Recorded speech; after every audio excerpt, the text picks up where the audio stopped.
partiendo por lo que yo le estaba diciendo recién, si ustedes se fijan, ahí hay una foto, y ahí ustedes pueden reconocer a la abejita, ¿cierto?, en un panal, y está la abeja reina, ¿ah? Y ustedes saben por su clase de biología, ¿cierto?, que en las abejas, las colonias de abejas, ¿cierto?, hay abeja reina, hay obrera y hay unos señores que se llaman zángaros, ¿cierto? Que pese a que se llaman zángaros, igual tienen algunas funciones que cumplir dentro de lo que es dentro de lo que es la labor de los panales y la abeja. Entonces, fíjense que una de las cosas más importantes que uno aprende en esto es que la administración parece ser un fenómeno natural. O sea, uno piensa que es un fenómeno humano y que solamente los hombres organizan y administran. Y en la práctica, si uno empieza a observar algunos tipos de organizaciones, animales en este caso, uno observa que hay algún grado de organización, hay algún grado de administración. Alguien podrá decir que esto es por la evolución, o alguna otra gente dirá porque hay algunos mecanismos de coordinación, por ejemplo, cuando se estudian grupos de animales un poco más complejos, como los primates, los monos, ¿cierto? Pero incluso viendo las abejas, incluso viendo delfines, o incluso viendo, por ejemplo, hormigas, uno observa que hay algo que las coordina y que hace que actúen de una cierta manera en pos de un objetivo común que normalmente es la sobrevivencia, mantenerse, subsistir en el tiempo. Entonces, una cosa relevante es que la administración es un fenómeno natural, existe. Obviamente existe más presentemente y con más fuerza en las organizaciones que vamos a llamar sociales o las organizaciones que son de personas, por la complejidad que tiene, y es lo que nosotros vamos a estudiar más. Pero siempre acuérdense que la administración también está presente incluso en otras formas de organización, ¿ya? De hecho, fíjense, aquí hay un par de fotos. Aquí está la hormiguita, ¿cierto?, haciendo sus labores de juntar hojitas para sus nidos o para alimentarse. Y esas labores que están haciendo ahí, de alguna manera se parecen mucho a la foto de acá atrás. Fíjense que ahí hay gente con unos bueyes, ¿cierto?, en la famosa minga de Chiloé. Y bueno, no solamente de Chiloé, de muchos otros países donde se hacen cosas parecidas a esta. Entonces, fíjense, hay labores. Ahora, esta es una organización más permanente, la de la colonia de hormiga. Esta es una organización más temporal. La minga, ¿cierto?, se organiza y surge por un tiempo con un objetivo específico y determinado, que es mover, ¿cierto?, esta casa de un lugar a otro. Pero es una organización finalmente, una organización social. A los que les gusta el deporte, ¿cierto?, fíjense que esta es como la típica formación que hay antes de los partidos, y tiene una posición determinada, ¿cierto? Aquí hay un arquero, están los defensas, el medio campo y los atacantes. Y esa, la de los rojos, es distinta a la de acá, tiene una conformación y una organización distinta.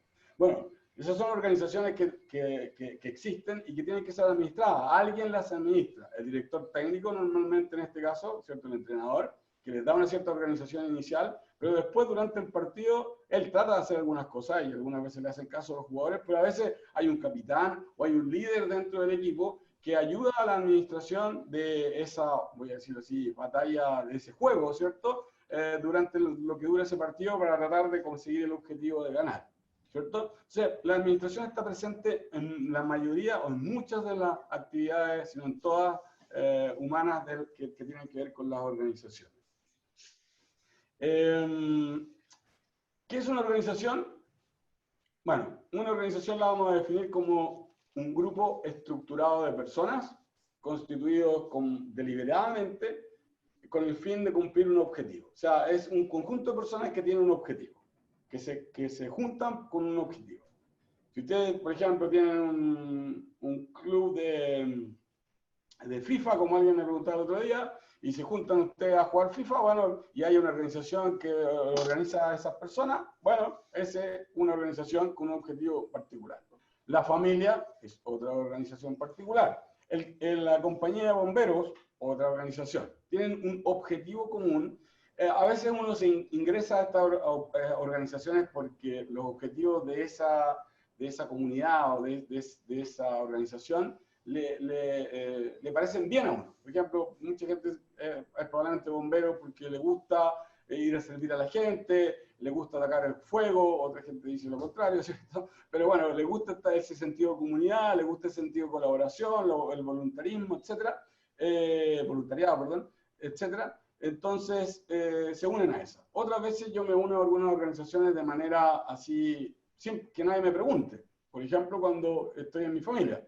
Mi familia yo aparecí, ¿cierto? Bueno, y nadie me preguntó, pero soy miembro de esa organización. Otras veces yo me meto a trabajar en alguna parte. Ustedes se acaban de incorporar, por ejemplo, a la mayoría a la universidad. Y ustedes podrían haber optado por otras organizaciones a las cuales se hubieran incluido. En este caso, claro, hay restricciones que establecen cómo uno puede incluirse o no, ¿cierto? En un trabajo, lo mismo. ¿Ah? Entonces, pero esas organizaciones, cada una de las que ustedes están incorporando, ya sea más voluntariamente o más porque se dieron las cosas, tienen objetivos comunes y uno tiene que reconocerlo. A veces una gente se reclama mucho con respecto a la organización en que está. Por ejemplo, mucha gente reclama con respecto al trabajo. Bueno, a lo mejor esa no es la organización para uno, y a lo mejor uno tiene que buscar otra organización que sea más, que le realice más a uno, que haya una mayor afinidad. Pero a veces hay como esa lucha entre organización y persona, que a veces es justificada, porque las personas quieren mejorar la organización, quieren hacer que la organización funcione mejor, pero otras veces es más bien un desajuste entre uno y los objetivos de uno y los objetivos de la organización, y uno no puede ser tan, entre comillas, autoritario, de forzar completamente a la organización a cambiar en función de los objetivos de uno. Uno podrá moverlo un poco, pero la organización es prioritaria o anterior a sus miembros, ¿ya? Ahora, ¿cuáles son los objetivos? Los objetivos pueden ser muy diferentes, como aparece ahí, pues desde obtener utilidades o ganancias en el caso de las empresas con fines de lucro, hasta entregar un bien o servicio a la sociedad, en algunas fundaciones, ¿cierto? Superar la pobreza, mejorar algo, juntarnos a jugar fútbol, hacer un campeonato entretenido. Hay distintos objetivos, cada uno importante. Obviamente, uno tiene que chequear si es que haya esa vinculación o conexión con esos objetivos de la organización.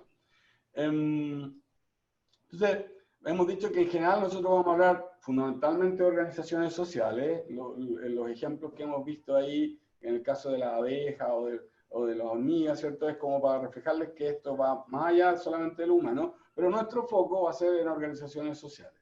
Y algunas características adicionales de las organizaciones, además a las que son un conjunto de personas con un objetivo común, que son como los más importantes. Hay algunas otras características que tienden a repetirse, estar, son comunes en las organizaciones. Voy a mencionar algunas. Una es que normalmente hay algún grado de jerarquía de autoridad o de algún tipo de jerarquía, tal como existían las abejas. O sea, alguien tiene algún poder, ya sea porque se lo hemos dado al resto o porque ha salido de otro lado, ¿cierto? Respecto de tomar decisiones o decidir cosas por sobre otros miembros de esa organización. Ojalá, idealmente, esa autoridad esté vinculada a capacidad y esté vinculada a conocimiento, experiencia, prudencia, distintas cosas. A veces no siempre se da así, pero lo que es claro es que en general, hasta en el grupo más pequeñito, normalmente surge algún tipo de autoridad. Surge espontáneamente o surge porque alguien dice, ¿sabes qué? No podemos funcionar más así, ya, tú quédate como liderando este grupo. Después está el objetivo común, que ya lo habíamos mencionado. Inclusión parcial es un elemento importante. Inclusión parcial significa que ustedes participan en varias organizaciones al mismo tiempo. A diferencia de las abejas, que todo su día están en función del panal, ¿cierto? De su colonia. En el caso de ustedes ahora son como parte de la comunidad FEN, Universidad de Chile, pero también están en su familia y tienen requerimientos o dificultades o cosas que hacer con su familia. A lo mejor alguno de ustedes es deportista, está en algún club deportivo, o alguno pertenece a una organización social. Entonces, muchos de ustedes van a pertenecer a 2, 3, 4 organizaciones y por lo tanto van a tener que dividir sus esfuerzos entre esas distintas organizaciones. Y eso para un administrador, imagínense que yo soy administrador justamente ese club de fútbol, o ese club deportivo, y yo les pido a ustedes que le dediquen mucho tiempo a eso, pero ustedes me van a decir, bueno, de partida esto es voluntario. Segundo, yo tengo que responder a mi familia. Además tengo clase y a lo mejor incluso tengo que trabajar para sustentarme. Entonces, bueno, yo puedo hacer algunas cosas, pero no puedo dedicarle todo el tiempo. Y esa siempre va a ser una dificultad que van a tener los administradores cuando enfrentan la tarea de la gestión o la administración. Lo otro es la división del trabajo, tal como yo decía, las obreras con los zánganos, ¿cierto? Siempre hay algún tipo de división del trabajo, en general, en todas las organizaciones. Fíjense que en la que veíamos de la minga, ¿cierto? Hay gente que empuja, hay gente que lleva los bueyes, hay gente que da ánimo, ¿cierto? Bueno, hay una división del trabajo. Lo otro es que se requiere coordinación. Hay alguien que está coordinando, que se preocupa de las distintas partes, de modo que todos empujen de la manera adecuada y la casa no se rompa, la casa no se caiga, los bueyes no se desaten, etc. Alguien tiene que estar preocupado de esa coordinación. Un par de últimos comentarios o conceptos que son relevantes con respecto a las organizaciones es que las organizaciones sociales en la práctica tienen fronteras, son más difusas porque uno no las ve, pero en la práctica tienen fronteras, tienen límites, así que tal como la muralla china estableció un límite entre las comunidades chinas de la época y el resto de las comunidades externas que querían invadirlo, algunos más agresivamente, otros quizás un poco más pacíficamente. Entonces, todas las organizaciones establecen algún tipo de frontera. Piensa en la familia.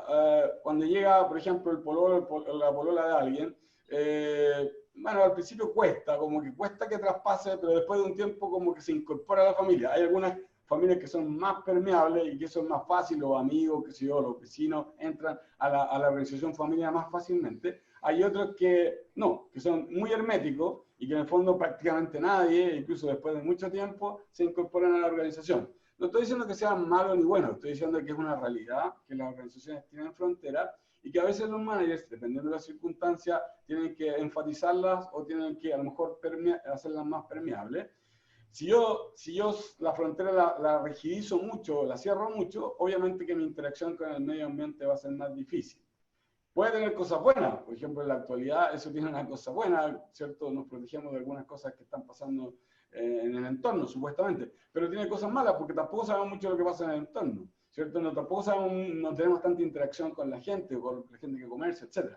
Entonces, esto de la frontera y de la permeabilidad es algo que también los administradores tienen que considerar dentro de su concepción de la organización.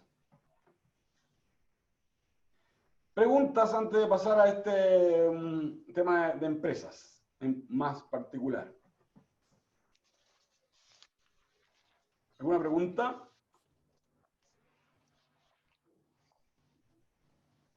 Lo de frontera, ¿qué pregunta Ignacio?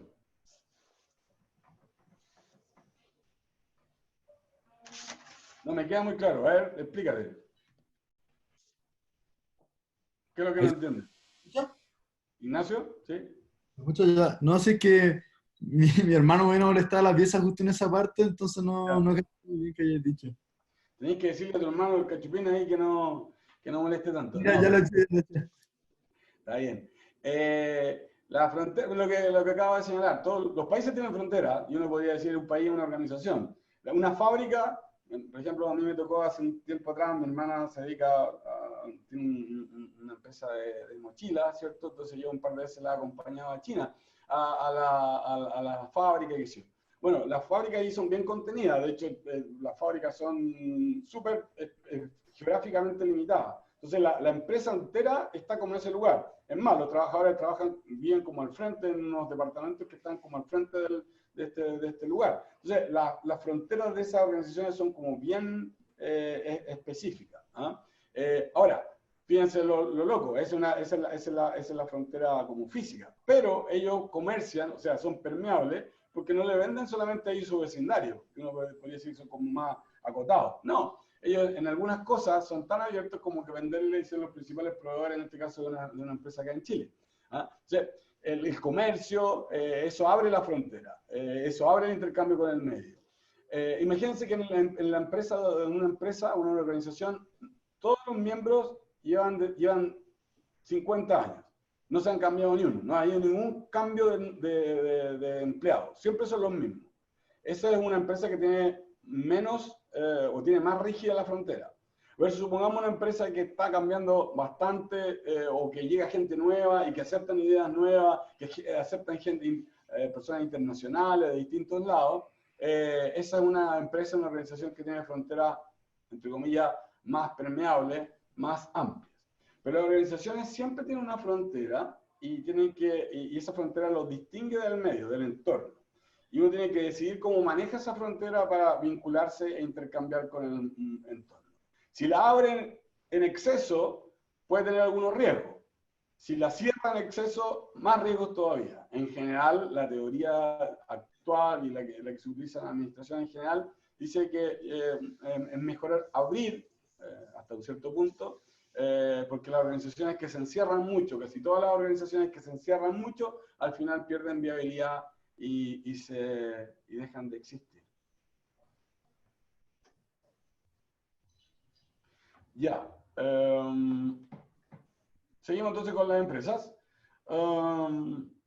Bueno, una empresa básicamente es una organización. Normalmente el objetivo, como veíamos en la primera clase, su objetivo es satisfacer alguna necesidad de la población, de la gente, y a través de eso obtener una ganancia para sus dueños. O sea, a través de la satisfacción de sus clientes, quienes están dispuestos a pagar por ese bien que yo estoy produciendo, eso le genera una ganancia a los dueños, ganancia que incluye, por cierto, se le descuenta el costo de los recursos que se utilizaron para producir esos bienes y servicios. Esos costos, que son, fíjense, costos de sacrificio, esos costos reflejan el sacrificio que hace la sociedad de entregarle esos recursos a esa empresa y no usarlos para otras cosas. Ese costo, ¿cierto?, se le paga a los dueños de esos recursos. Por ejemplo, los dueños de las horas de trabajo se les paga, ¿cierto?, su salario, su sueldo por entregar esas horas de trabajo. O a los dueños de, por ejemplo, algunos insumos, se les paga, ¿cierto?, por esos insumos. Entonces, ese es el objetivo de la empresa y, como dice acá, utiliza recursos de distinto tipo para producir esos satisfactores para la sociedad. Habiendo dicho eso, las empresas hoy día, tal como mencionábamos antes, están enfrentando, aparte de esto de desarrollar buenos productos y servicios y satisfacerlos mejor que los competidores, están enfrentando desafíos muy importantes que probablemente uno siempre se focaliza como en el mundo de hoy día. A lo mejor antes, en algún momento también existió esto. Pero bueno, hoy día estas parecen ser algunas de las cosas que influyen, ¿cierto? O desafían en las organizaciones y la administración de las mismas. La globalización, ¿para qué decir? La estamos viviendo ahora, ¿cierto? La globalización tiene cosas muy buenas, tiene cosas, porque imagínense, se amplían los clientes de todo el mundo, pero también tiene algunas cosas complicadas, como por ejemplo la competencia también es de todo el mundo, ¿cierto? Entonces hay que manejar eso. Y hay oportunidades y amenazas ahí. Las personas, mucho se habla, por ejemplo, actualmente de las distintas generaciones, ¿cierto? Baby boomers, generación X, generación Z, millennials, ¿cierto? Bueno, las necesidades y las características de cada una de estas generaciones no es la misma. Y las necesidades, por lo tanto, que tienen que ser satisfechas por las organizaciones son distintas. Y yo en una organización, por ejemplo, fíjense, hoy, por ejemplo, si yo tuviera que administrar, ya no lo hago, antes era el vicedecano, ¿cierto?, de la facultad, pero si yo tuviera que administrarla, tengo gente, más que baby boomer, tengo profesores y gente que trabaja en la universidad de 70 y tantos años, y tengo chicos nuevos de 20 años que están saliendo recién del liceo o de algún instituto o universidad, y que trabajan en el mismo lugar. Entonces, obviamente, ¿y cómo manejar eso? ¿Cómo administrar eso? ¿Cómo tener contentos a gente de distintas generaciones? Es complejo. Entonces, los desafíos en términos de los empleados son muy importantes. Por cierto, lo mismo en términos de los clientes, ¿no? Antes una agencia de viaje era similar para cualquiera, pero ahora, imagínense, hay gente de mucha edad que viaja mucho, hay gente muy joven que viaja mucho, entonces satisfacer esos distintos deseos y necesidades es complicado. Lo otro es el cambio y la innovación. en parte infundido también por la globalización, en parte también creado un poco por los avances tecnológicos, las empresas están cada vez más, de alguna manera, afectadas por la necesidad de cambio e innovación en su entorno y para reaccionar con respecto a ello. Y finalmente, lo último que ya mencioné anteriormente, cada vez más se entiende por parte de la sociedad que las empresas producen cosas muy buenas, pero también tienen que contribuir con lo suyo para evitar los males que también se producen. O sea, una fábrica de acero hace cosas muy buenas, produce acero que es necesario para muchos bienes que nosotros necesitamos, pero al mismo tiempo genera también impacto en la sociedad en términos no tan bueno en la sociedad en términos de polución u otros que es necesario tratar de mitigar. Bueno, dentro de las organizaciones, y en particular, después voy a hablar de la empresa, uno puede clasificarlas de distinta manera. En general, estas tienen que ver más con organizaciones que entregan algún producto o servicio. Voy a sacar todas las organizaciones sociales como clubes, juntas de vecinos, ese tipo de cosas, que también son organizaciones, pero en general estamos más orientados a organizaciones que producen cosas que la gente necesita. Entonces vamos a tener organizaciones según el tipo de producción, fabriles o de productos o de manufacturas versus de servicios, cuál es su fin último en términos de si tienen fin de lucro o ganancia o no tienen fin de lucro. El ámbito de acción, hay algunas empresas que son muy locales, una empresita muy local, una fábrica de helado que está en una provincia determinada. Bueno, esos son muy locales, a regionales, a nacionales, o a internacionales o multinacionales como aparece ahí, ¿cierto? Fíjense, por ejemplo, antes JetSmart, la compañía aérea chilena, era muy local. Sky lo mismo, pero Sky empezó cada vez más a hacer vuelos internacionales. Se fue convirtiendo cada vez más en internacional o multinacional. Y LATAM, ¿para qué decir? ¿Cierto? Entonces, si bien las tres son compañías aéreas, las tres tienen un ámbito de acción un poco diferente. Bueno, hay objetivos específicos dentro de lo que es, por ejemplo, producción. Hay algunas que son empresas que son de alimentos, otras que son empresas de acero, otras que son mineras, ¿cierto? Entonces van a tener un fin específico. Y una última forma de clasificación es la de la organización de la propiedad, que tiene que ver con cómo legalmente están conformadas. Aquí establecen las más sencillas, una empresa individual, que básicamente se forma porque el empresario empieza a operar. La sociedad, y hay distintos tipos de sociedad, y la sociedad más compleja o más, que normalmente tiene mayor complejidad, es la que se denomina sociedad anónima.